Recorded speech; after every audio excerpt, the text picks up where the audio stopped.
ನಮಸ್ತೆ ವೀಕ್ಷಕರೇ, ನಾನು ಈ ದಿನ ಮಸಾಲೆ ಅಕ್ಕಿ ರೊಟ್ಟಿನ 4 ಸುಲಭವಾದ ವಿಧಾನದಲ್ಲಿ ಯಾವ ರೀತಿ ಮಾಡೋದು ಅಂತ ತೋರಿಸ್ತಾ ಇದ್ದೀನಿ. ಮೊದಲೆರಡು ವಿಧಾನದಲ್ಲಿ ಎಣ್ಣೆ ಹಾಕಿ ಅಕ್ಕಿ ರೊಟ್ಟಿನ ತುಂಬ ತೆಳುಗೆ ಮಾಡೋದು ಹೇಗೆ ಅಂತ ತೋರಿಸ್ತೀನಿ. ಕೊನೆಯ 2 ವಿಧಾನದಲ್ಲಿ ಎಣ್ಣೆ ಇಲ್ಲದೇ ಗರಿಯಾಗಿ ಮಸಾಲೆ ಅಕ್ಕಿ ರೊಟ್ಟಿ ಯಾವ ರೀತಿ ಮಾಡೋದು ಅಂತ ತೋರಿಸ್ತಾ ಇದ್ದೀನಿ. ಈಗ ಮಾಡೋ ವಿಧಾನ ನೋಡ್ಕೊಳ್ಳೋಣ. ಮೊದಲು ಬಾಣಲಿಗೆ 2 ಕಪ್ಪಷ್ಟು ನೀರು ಹಾಕಿದ್ದೀನಿ. ನಂತರ 1/4 ಟೇಬಲ್ ಸ್ಪೂನ್ ಉಪ್ಪು ಹಾಕ್ಕೊಂಡಿದ್ದೀನಿ. ನಂತರ 1 ಟೇಬಲ್ ಸ್ಪೂನಷ್ಟು ಅಕ್ಕಿ ಹಿಟ್ಟು ಹಾಕ್ಕೊಂಡು ಮಿಕ್ಸ್ ಮಾಡ್ಕೊಳ್ತಾ ಇದ್ದೀನಿ. ಈ ಸಮಯದಲ್ಲಿ ನೀರು ತುಂಬ ಸುಡ್ತಾ ಇರಬೇಕು ಅಂತೇನಿಲ್ಲ, ಸ್ವಲ್ಪ ತಣ್ಣಗಿದ್ರೂ ಸರಿ.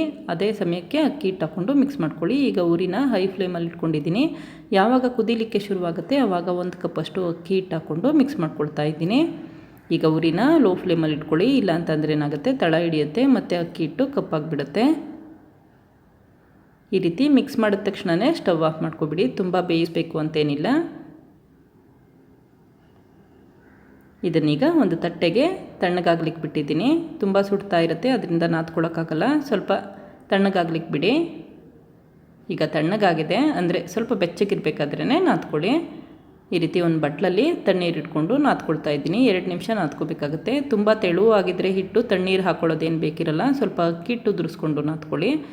ತುಂಬ ಗಟ್ಟಿ ಇದ್ದರೆ ಈ ರೀತಿ ಸ್ವಲ್ಪ ತಣ್ಣೀರು ಹಾಕ್ಕೊಂಡು ನಾದ್ಕೊಳ್ಳಿ. ಈಗ ಇದಕ್ಕೆ 4 ಟೇಬಲ್ ಸ್ಪೂನ್ ತೆಂಗಿನಕಾಯಿ ತುರಿ ಹಾಕ್ಕೊಳ್ತಾ ಇದ್ದೀನಿ.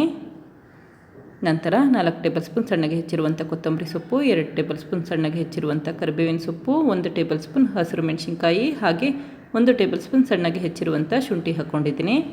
ನಂತರ 1 ಟೇಬಲ್ ಸ್ಪೂನ್ ಜೀರಿಗೆ ಹಾಕಿದ್ದೀನಿ.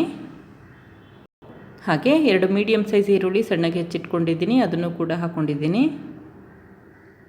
ಇದನ್ನೀಗ ಮಿಕ್ಸ್ ಮಾಡ್ಕೊಳ್ಳೋಣ. ಇದೇ ಸಮಯದಲ್ಲಿ ರುಚಿಗೆ ತಕ್ಕಷ್ಟು ಉಪ್ಪು ಹಾಕೋಬಹುದು.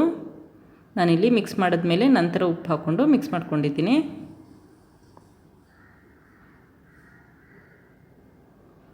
ಮುಂಚೆನೇ ಸ್ವಲ್ಪ ಉಪ್ಪು ಹಾಕಿರೋದ್ರಿಂದ ಈಗ ಸ್ವಲ್ಪ ಕಡಿಮೆ ಪ್ರಮಾಣದಲ್ಲಿ ಉಪ್ಪು ಹಾಕ್ಕೊಂಡು ಮಿಕ್ಸ್ ಮಾಡ್ಕೊಳ್ತಾ ಇದ್ದೀನಿ.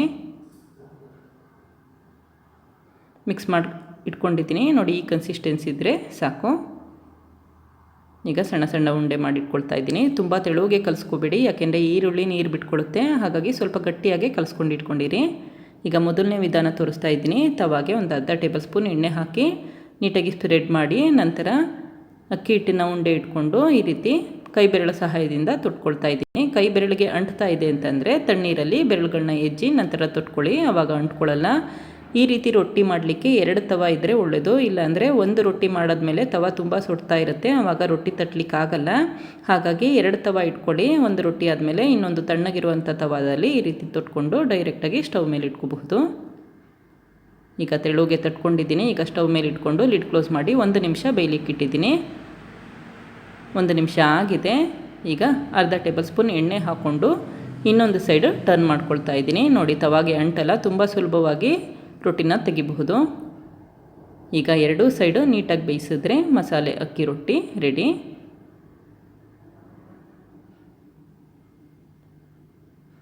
ಈಗ 2ನೇ ವಿಧಾನ ತೋರಿಸ್ತಾ ಇದ್ದೀನಿ. ಬೇಕಿಂಗ್ ಪೇಪರ್ಗೆ ಅರ್ಧ ಟೇಬಲ್ ಸ್ಪೂನ್ ಎಣ್ಣೆ ಹಾಕ್ಕೊಂಡಿದ್ದೀನಿ. ನಂತರ ಒಂದು ಉಂಡೆ ಇಟ್ಟು ಮೇಲ್ಗಡೆ ಕೂಡ ಸ್ವಲ್ಪ ಎಣ್ಣೆ ಹಾಕ್ಕೊಂಡು ಕೈ ಬೆರಳ ಸಹಾಯದಿಂದ ತಟ್ಕೊಳ್ತಾ ಇದ್ದೀನಿ. ಈ ರೊಟ್ಟಿನೂ ಅಷ್ಟೇ ತುಂಬ ತೆಳುಗೆ ತಟ್ಟಬಹುದು. ನಿಮ್ಮಲ್ಲಿ ಬೇಕಿಂಗ್ ಪೇಪರ್ ಅಥವಾ ಬಟರ್ ಪೇಪರ್ ಇಲ್ಲ ಅಂತ ಅಂದರೆ ಬಾಳೆ ಎಲೆ ಉಪಯೋಗಿಸಿ. ಬಾಳೆ ಎಲೆಯಲ್ಲಿ ತುಂಬ ಚೆನ್ನಾಗಿ ಬರುತ್ತೆ, ಅಥವಾ ಪ್ಲಾಸ್ಟಿಕ್ ಶೀಟಲ್ಲಿ ಕೂಡ ಮಾಡಬಹುದು.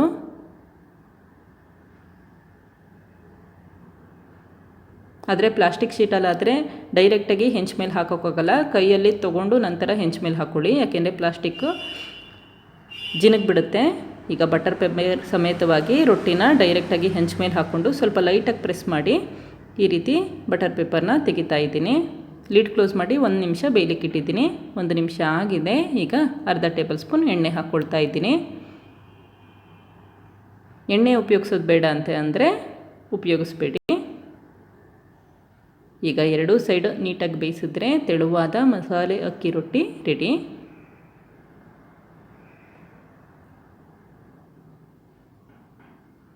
ಈಗ 3ನೇ ವಿಧಾನ ತೋರಿಸ್ತಾ ಇದ್ದೀನಿ. ಮಣೆಗೆ 1-2 ಟೇಬಲ್ ಸ್ಪೂನ್ ಅಕ್ಕಿ ಹಿಟ್ಟನ್ನು ಉದುರಿಸ್ಕೊಂಡಿದ್ದೀನಿ. ನಂತರ ಒಂದು ಉಂಡೆ ಇಟ್ಟು ಮೇಲ್ಗಡೆ ಕೂಡ ಸ್ವಲ್ಪ ಅಕ್ಕಿ ಹಿಟ್ಟನ್ನು ಉದುರಿಸ್ಕೊಂಡು ಕೈ ಬೆರಳ ಸಹಾಯದಿಂದ ತೊಟ್ಕೊಳ್ತಾ ಇದ್ದೀನಿ. ಸಾಮಾನ್ಯವಾಗಿ ಎಲ್ಲರೂ ಇದೇ ರೀತಿ ಅಕ್ಕಿ ರೊಟ್ಟಿ ಮಾಡೋದು.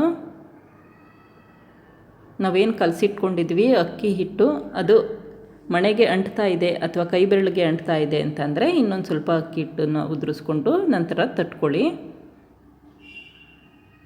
ನೋಡಿ ಎಷ್ಟು ಅಗಲ ತಟ್ಕೊಂಡಿದ್ದೀನಿ ಅಂತ ಗೊತ್ತಾಗ್ತಿದೆ. ಕೊನೆಗೆ ಒದ್ದೆ ಬೆರಳುಗಳಲ್ಲಿ ಮೇಲ್ಗಡೆ ಸರ್ವಕ್ಕೋಗ್ಬಿಡಿ. ಈಗ 1 ನಿಮಿಷ ಆಗಿದೆ. ನಂತರ ಒದ್ದೆ ಬಟ್ಟೆಲಿ ಈ ರೀತಿ ಒರೆಸ್ಕೊಳ್ತಾ ಇದ್ದೀನಿ. ಈ ರೀತಿ ಮಾಡೋದ್ರಿಂದ ಅಕ್ಕಿ ಹಿಟ್ಟೇನು ಉದುರಿಸಿದ್ವಿ ಅದೆಲ್ಲ ಹೋಗುತ್ತೆ ಅಂತಷ್ಟೇ. ಈ ರೊಟ್ಟಿಗೆ ಎಣ್ಣೆ ಹಾಕೋ ಅವಶ್ಯಕತೆ ಇರಲ್ಲ. ಎರಡೂ ಸೈಡು ನೀಟಾಗಿ ಬೇಯಿಸಿದ್ರೆ ಅಕ್ಕಿ ರೊಟ್ಟಿ ರೆಡಿ ಆಗುತ್ತೆ. ಮತ್ತು ಈ ರೊಟ್ಟಿ ತುಂಬ ಗರಿ ಗರಿ ಆಗಿರುತ್ತೆ, ಒಳಗಡೆ ಸಾಫ್ಟ್ ಇರುತ್ತೆ, ಮೇಲೆ ಗರಿ ಗರಿ ಆಗಿರುತ್ತೆ.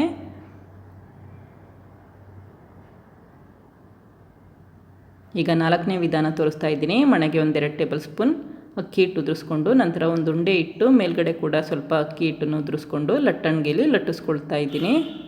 ಸ್ವಲ್ಪ ಜಾಸ್ತಿನೇ ಅಕ್ಕಿ ಹಿಟ್ಟು ಉದುರಿಸ್ಕೋಬೇಕಾಗತ್ತೆ, ಯಾಕೆಂದರೆ ಲಟ್ಟಣಿಗೆಗೆ ಅಂಟೋ ಚಾನ್ಸಸ್ ಇರುತ್ತೆ.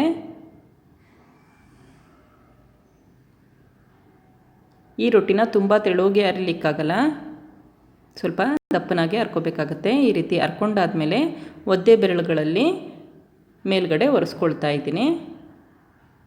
ಈಗ ಕಾದ ಹೆಂಚು ಮೇಲೆ ಹಾಕ್ಕೊಳ್ತಾ ಇದ್ದೀನಿ. 1 ನಿಮಿಷ ಆದಮೇಲೆ ಒದ್ದೆ ಬಟ್ಟೆಲಿ ಒರೆಸ್ಕೊಳ್ತಾ ಇದ್ದೀನಿ.